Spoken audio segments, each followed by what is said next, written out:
This episode is brought to you by Nordstrom. Spring calls for a wardrobe refresh, and Nordstrom has the best styles of the season. From dresses and denim to standout tops and accessories, find the trends and essentials that feel right for you. Discover new arrivals from brands you love like Wave, Princess Polly, Mango, Adidas, and Free People. Plus, free shipping and returns and free styling appointments make everything so easy. Shop in stores at Nordstrom.com or download the Nordstrom app.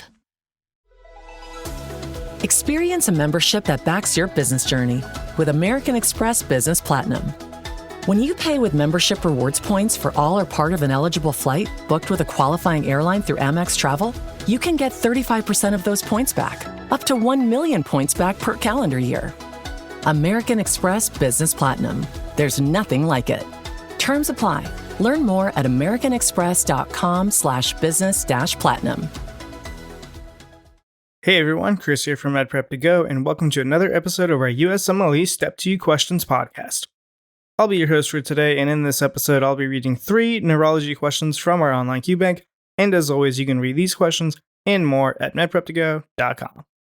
And with that being said, let's get started with question 1, Neurology 10.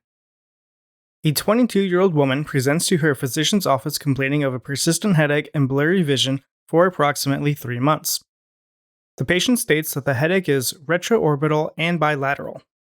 The patient has been seen before with a history of severe acne refractory to benzoyl peroxide and minocycline, successfully treated 4 months ago with oral isotretinoin. She has no other medical history or allergies. Her last menstrual period was 3 weeks ago, lasting 3 days with no abnormal bleeding. The patient is in a monogamous relationship with her husband and they use barrier contraception. She does not smoke cigarettes or drink alcohol, but occasionally uses marijuana, although she has not used any for the last 3 months due to her symptoms.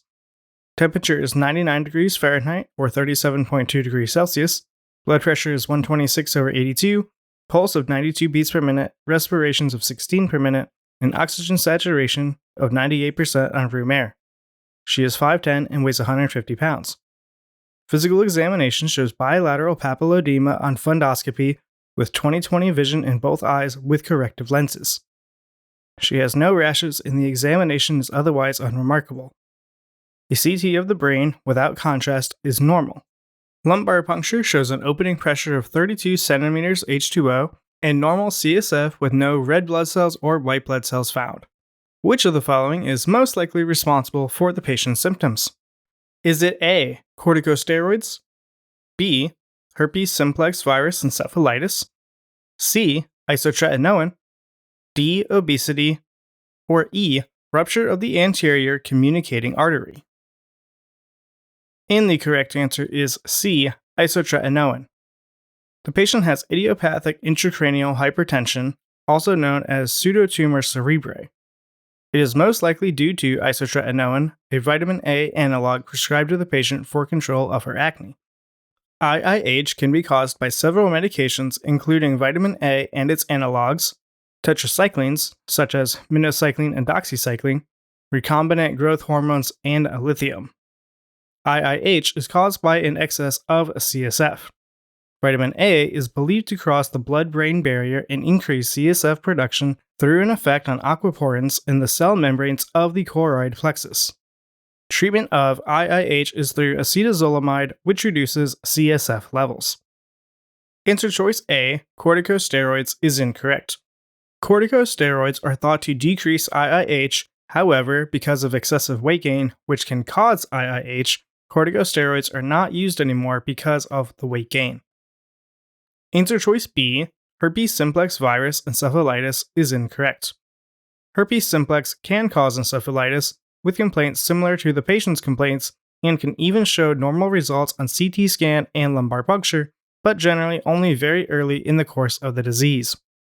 Encephalitis involving the herpes simplex virus is a medical emergency and would not be expected to last for 3 months. Answer choice D, obesity, is incorrect. Being overweight is a risk factor for IIH, but is not identified as a direct cause, and this patient is not obese. Answer choice E, rupture of the anterior communicating artery, is incorrect. A hemorrhagic stroke caused by a rupture of the anterior communicating artery would cause headaches and vision problems but likely would also cause many other signs and symptoms. This patient also has a normal CT scan, effectively ruling out an intracranial bleed. Key learning point. Idiopathic intracranial hypertension, IIH, is defined by clinical criteria that include signs and symptoms specific to those produced by increased intracranial pressure, such as headache and vision loss, elevated intracranial pressure with normal cerebrospinal fluid composition, and no other causes of intracranial hypertension evident on neuroimaging or other evaluations. IIH can be caused by various drugs including vitamin A and its analogs, tetracyclines, recombinant growth hormone, and lithium. Question 2, Neurology 11. A 72-year-old man visits the doctor due to complaints of severe low back pain for the past week, as well as urinary and fecal incontinence for the last 2 days. He is currently receiving chemotherapy for transitional cell carcinoma of the bladder. Vital signs are within normal limits. On physical examination, there is tenderness over the lumbar spine at L4 to L5 and reduced sensation below this level with numbness in his legs. A rectal examination shows a decreased sphincter tone and his prostate is generally enlarged.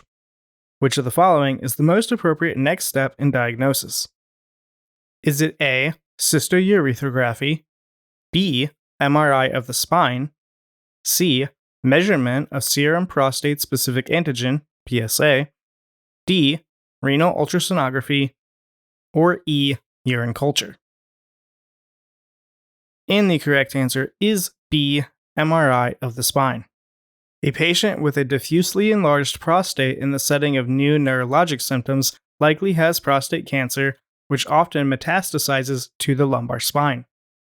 One of the initial presentations of metastatic prostate cancer is low back pain caused by metastases to the lumbar spine. MRI of the spine is indicated for the evaluation of acute onset neurological deterioration. Cauda equina syndrome occurs from the acute compression of the cauda equina nerve roots in the lumbosacral spinal canal, most commonly from an acute disc herniation or a traumatic or pathologic vertebral column fracture. This results in bilateral lower extremity weakness, loss of deep tendon reflexes, bowel or bladder dysfunction, and saddle anesthesia. Emergent MRI of the lumbosacral spine is indicated to investigate the cause of cauda equina syndrome and to determine the necessity of surgical decompression or other acute interventions. Answer choice A, cystourethography, is incorrect.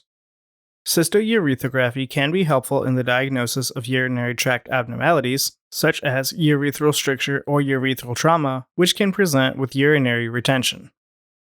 Answer choice C, measurement of serum prostate-specific antigen concentration, is incorrect.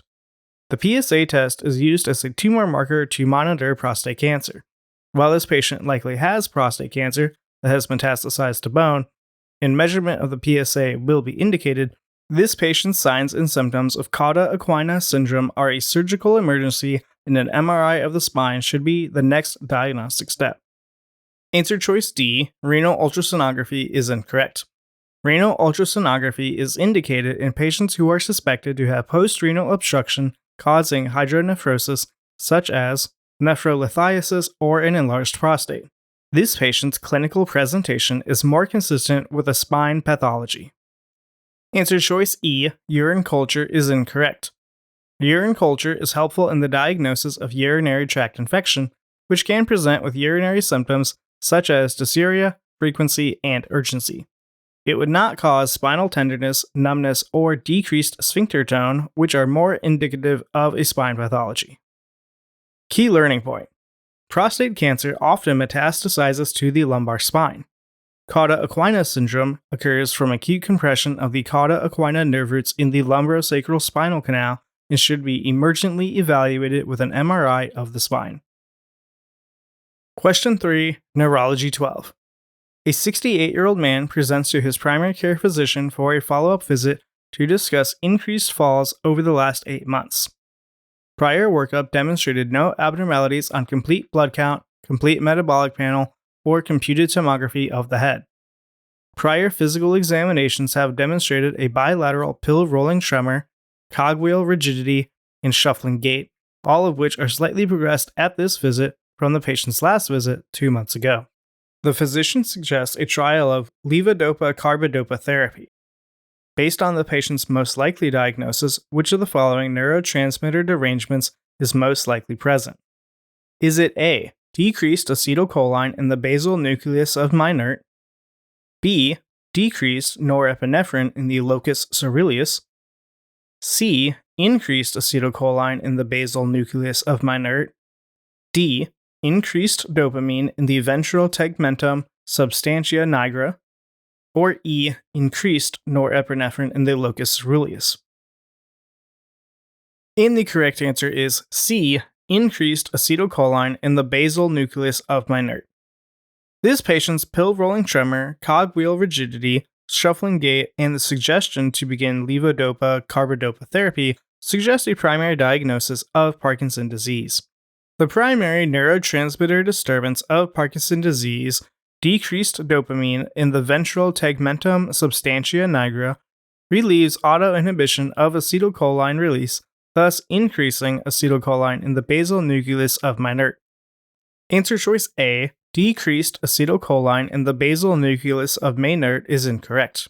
This is a characteristic of Huntington's disease, which is due to expansion of the CAG trinucleotide repeat, resulting in loss of GABA neurons in the striatum and progressive onset of chorea, athetosis, aggression, and dementia.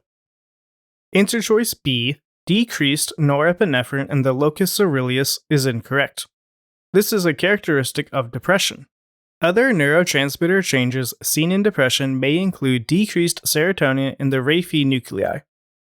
Answer choice D, increased dopamine in the ventral tegmentum substantia nigra, is incorrect. This is another characteristic of Huntington's disease. Dopamine in the ventral tegmentum substantia nigra is decreased in Parkinson's disease. Answer choice E, increased norepinephrine in the locus coeruleus, is incorrect. This is a neurotransmitter change commonly seen in anxiety. Other characteristic changes include decreased serotonin in the raphe nuclei, as in depression, and decreased GABA activity in the nucleus accumbens, as in Huntington's disease. Key learning point. In addition to decreased dopamine activity in the substantia nigra, Parkinson's disease is also characterized by an increase in acetylcholine in the basal nucleus of my-NERT. Classic physical examination findings include a pill-rolling tremor, cogwheel rigidity, and shuffling gait. And that will conclude this episode of our USMLE Step 2 Questions podcast. I hope you enjoyed it and found the information useful. Please be sure to follow us at MedPrep2Go on LinkedIn, Facebook, Instagram, and YouTube to stay up to date with our content.